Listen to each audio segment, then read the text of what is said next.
한 번 썼던 수건이 말라 있으면 다시 쓰는 경우가 있거든요.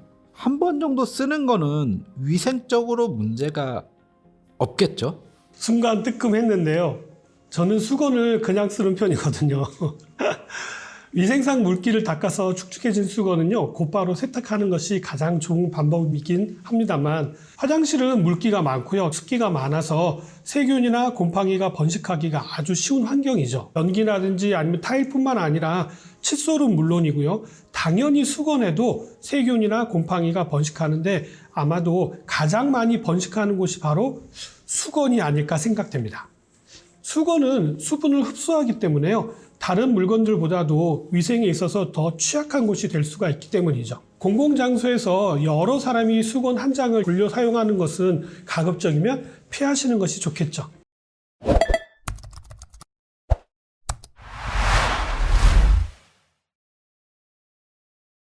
요즘은 세탁기다 건조기다 해가지고 빨래하시기가 편하기 때문에 빨래를 자주 하실 텐데요.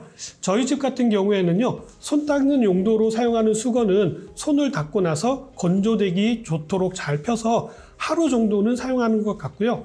샤워나 목욕을 하고 닦은 수건의 경우는요, 빨래통에 넣기 전에 통풍이 잘 되는 건조대에 걸어두었다가 넣고 있습니다. 모든 빨래를 바로바로 하지는 않잖아요. 여러 빨래가 섞일 수가 있게 되는데요. 가급적이면 수건은 따로 분리해서 모아두시고요. 빨래를 하실 때도 따로 하시는 것이 위생적으로 좋은 방법이 될 수 있습니다. 양말이라든지 속옷의 경우가 세균이 가장 많이 번식하는 빨래이기 때문에요. 가급적이면 따로 보관하셨다가 빨래를 하시는 것이 좋습니다. 수건을 빠실 때는요, 섬유 유연제를 많이 사용하지 않는 것이 좋습니다. 보습 효과가 있어서 수건의 흡수력을 떨어뜨릴 뿐만 아니라 세균 번식에 유용하기 때문에요. 가급적이면 사용량을 최소화하시는 것이 좋습니다. 수건에 오염된 부분이 있거나 세탁 건조 후에도 이상한 냄새가 사라지지 않는다면요, 그건 이미 세균 곰팡이가 수건 안에 발생했다라는 것입니다. 수건의 냄새나 화장실의 냄새의 원인은요,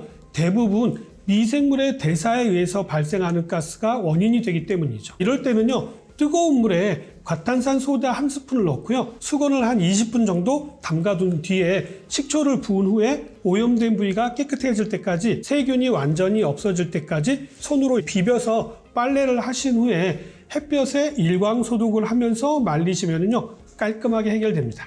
애초에 세탁기로 수건을 빨 때 뜨거운 물에 과탄산소다를 풀고 수건을 넣은 다음 애벌 빨래를 한번 하시는 것도 좋은 방법이 될 수 있습니다. 그리고 그 다음에 식초를 넣고 본격적인 빨래를 하시면 완벽한 빨래가 될 수 있겠죠. 수건도 사용 빈도에 따라 교체 주기는 다르겠습니다만 한 2년에서 3년이 넘지 않는 것이 가장 이상적입니다. 피부가 약하신 분이시라든지 아니면 어린 자녀가 있는 경우라고 한다면요, 교체 주기를 좀 더 빨리 바꿔주시는 것이 더 좋겠죠. 오랜만에 새 옷을 사면 저는 그냥 입는 편이거든요. 꼭 한번 빨고 입으시는 분들이 있는데 새 옷을 빨아야 하는 이유가 따로 있나요? 네, 물론입니다. 새 옷의 피부 질환을 유발하는 주요 원인인 포름알데히드 성분이 문제가 되는데요.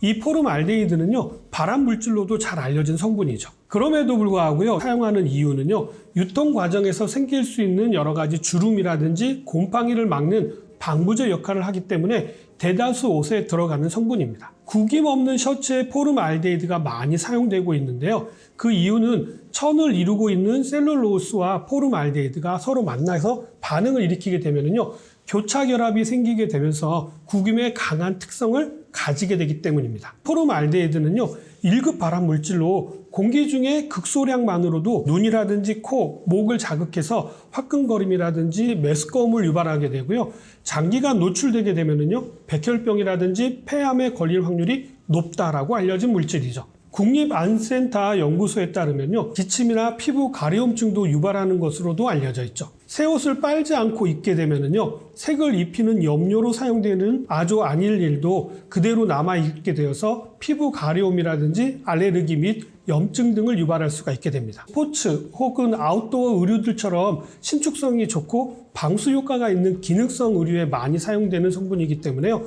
스포츠 웨어라든지 아니면 아웃도어 웨어를 구매하셨다면요, 꼭 먼저 빨아서 입으시기 바랍니다. 옷을 빨지 않은 채로 입고 몸을 움직이게 되면은요, 피부와 마찰하고 땀이 나는 과정에서 아조아닐린이 스며들 수가 있기 때문에 꼭 주의하시기 바랍니다. 이미 구매하신 스포츠웨어나 아웃도어 웨어를요, 빨지 않고 입으셨다면 그냥 잘 입으시고 세탁을 잘해서 입으시면 됩니다. 지금 말씀드린 내용은요, 새 옷일 때 해당되는 이야기지 이미 입었던 이야기를 하는 것이 아닙니다. 목이라든지 겨드랑이 같이 땀이 많고 마찰이 잦은 부위에 증상이 나타나는 경우가 많고요. 알레르기 반응이 나타나지 않는다 하더라도요, 피부를 부풀게 한다거나 건조하게 만들 위험이 있기 때문에 각별한 주의가 필요합니다. 유독 피부가 약하신 분이시라든지 아이들의 경우에는요, 심하게 나타날 수가 있기 때문에 잘 살펴보시기 바랍니다. 많은 분들이 즐겨 입으시는 청바지의 경우에는요, 탈색 과정에서 쓰여지는 차염소산 소다 성분이 문제가 되는데요.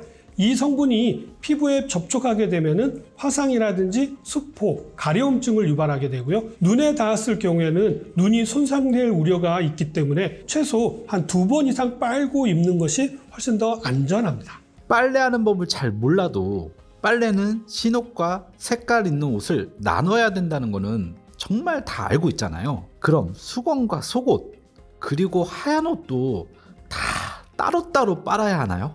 전문가분들은요, 겉옷과 속옷을 분리 세탁할 것을 권하고 있는데요. 속옷의 경우에는 가장 예민한 곳에 닿고 매일 갈아입는 속옷인 만큼 무엇보다도 청결이 가장 중요하게 생각되는 부분이죠. 다른 의류에 비해서 오염되지 않도록 따로 세탁하는 것이 좋은데요. 소재마다 조금씩 다를 수가 있습니다만 속옷은 형태와 기능을 오래 유지하기 위해서 특별하게 제작된 것들도 있기 때문에요. 가급적이면 손세탁을 하시는 것이 가장 좋은 방법입니다. 그래도 손빨래가 번거롭게 생각되신다고 한다면요, 속옷을 세탁기에 돌리기 전에 세탁망에 넣고 돌리시는 것을 추천드립니다. 이렇게 해야 속옷이 망가지는 것을 예방할 수가 있고요. 여성 속옷의 경우에는요, 고리가 있기 때문에 다른 세탁물을 훼손하는 것을 막을 수도 있기 때문이죠. 속옷은 오염 부분을 손으로 살살 비벼서 애골빨래를 해야 얼룩이 없이 깨끗하게 세탁하실 수가 있습니다. 여성 속옷은요, 가슴에 닿는 부분을 좀 더 신경 써야 하기 때문에요, 따로 손빨래를 하시는 것이 좋은 방법입니다. 수건을 사용하시거나 만질 때마다 우리 몸에 있는 세균이 수건에 옮겨가게 되어지는데요. 수건에는요, 올이 많아서 다른 의류와 함께 세탁을 하다 보면은요, 수건올에 다른 빨래들이 먼지라든지 세균이 달라붙을 수가 있기 때문에 단독으로 세탁하는 것이 필요합니다. 수건은 섬유유연제를 가급적이면 안 쓰시는 것이 좋다라고 말씀드렸잖아요. 그럼 어떻게 하는 것이 좋으냐 하는 질문을 분명히 하실 것 같은데요. 섬유유연제 대신에 식초를 활용하시면 도움이 될 수 있습니다. 수건에 섬유유연제 대신에 식초를 넣게 되면요, 수건을 부드럽게 만들 뿐만 아니라 살균 효과까지 얻을 수가 있는 일석이조의 방법이 될 수 있습니다. 사용 방법은 아주 간단한데요. 헹굼 단계에서 소주컵으로 한 반컵 정도의 분량의 식초를 넣고 헹구시면은 섬유유연제와 같은 효과를 기대하실 수 있게 됩니다. 참고로 양말이나 속옷은 주기적으로 삶는 빨래를 추천드립니다. 특히 흰 양말 같은 경우에는요, 오염 부위가 잘 지워지지 않기 때문에요, 주기적으로 삶게 되면은 깨끗한 양말을 신을 수 있게 되죠. 그리고 청바지는 차가운 물로 세탁하는 것이 옷감도 살릴 수 있고요, 청바지 색을 잘 유지하는 데도 도움이 될 수가 있으니까 꼭 기억해 두시기 바랍니다. 오늘은 우리 일상에서 매일 하고 있는 빨래에 대한 얘기를 해드렸는데 어떻게 좀 도움이 되셨나요? 이러한 빨래도 우리 건강과 직결될 수 있다는 사실도 잘 기억하시기 바라면서 저는 다음 시간에 다시 찾아뵙도록 하겠습니다. 감사합니다.